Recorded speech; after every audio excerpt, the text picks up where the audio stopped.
lovely Tim Swartz back with us after a secret journey to places that we don't understand. We have Xandeanx and Paul David Roberts with us this week, which means a wide range of paranormal subjects, some of which may include the influence of AI, which is one of the things that Xandy wanted to talk to us about. But Paul, it's been a while since we talked to you, and you've got so many thousands of things that you explore.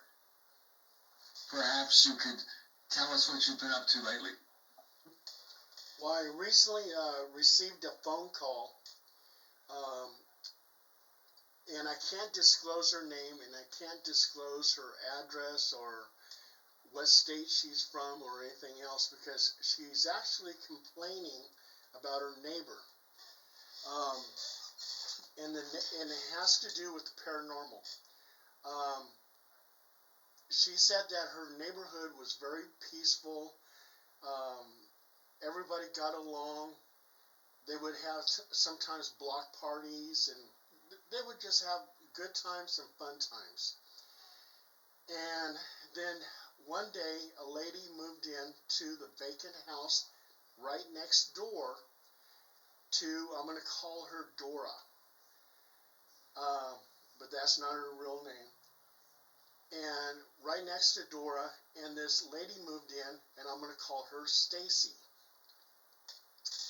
Well, anyway, Stacy was a very much an extrovert. She was very loud, and she would play her music up loud, and she was sort of disturbing for all the neighbors. And one day, they needed a captain for the neighborhood watch.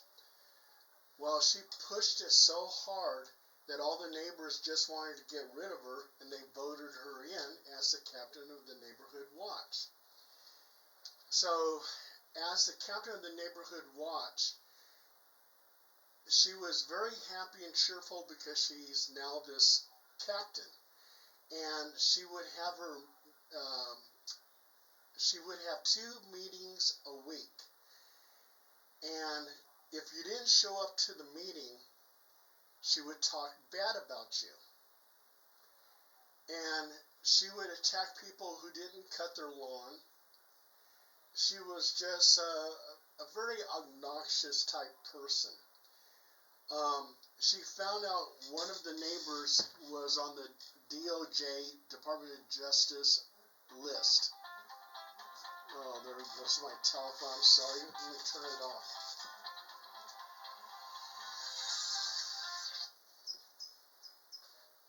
Potential spam.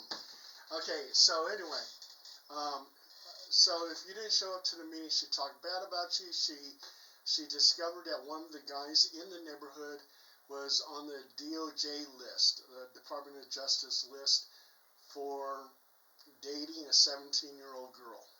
And at the time, he was 32. So he got in trouble for that. So she started harassing him. She started talking about him in the meetings. She would park her car in front of his house and watch him and talk bad about him loudly in the middle of the street. She was basically harassing him. So eventually she moved away, and everybody was happy in the neighborhood.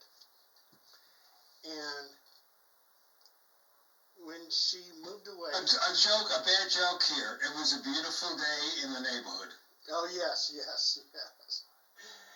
And so anyway, she moved away, and her husband, he went and bought himself a fancy sports car, and he started chasing women. And he finally found a girlfriend on the side, and they got into a big fight in the middle of the street.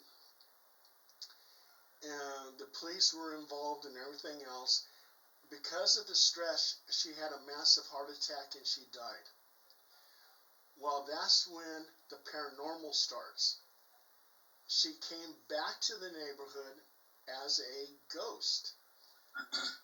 And she was, the things that, the paranormal activity that was happening, like Dora had a wooden fence, and it had little knot holes where you can, if you went right up there, you can look into the backyard of the other neighbor.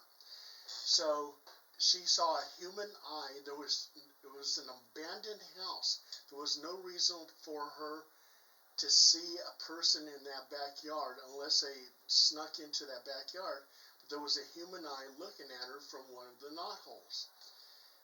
So that frightened her. She went over there to investigate, make sure that there was nobody back there. There was nobody in that backyard. But she started hearing footsteps. She started hearing laughter, and it sounded like Stacy, the woman, but she's dead. And so the neighbors started saying, Stacy's back in this neighborhood as a ghost. And one of the things that she used to do, she practiced Santeria. And some of the neighbors were finding dried up flowers, food items, rotten food items on their driveway, and burnt candles. So they started calling her the witch of Moonshadow Way. But Moonshadow is not the correct name either. But they called her a witch. Basically, they called her a witch. So I got them in touch with a group over there that has a shaman. So they're going to do an investigation, because this place is out of state. It's not even close to me. So anyway, I have a group over there that has a shaman. They're going to do an investigation, an inspection. They're going to let me know what's going on. They're also I explained to Dora how to do a Roman, she's Catholic, so I told her how to do a Roman Catholic blessing of her house, so she's going to do that. And some of the neighbors are going to go ahead and get a full submersion baptism in case they have any type of negative energy that's attached to them.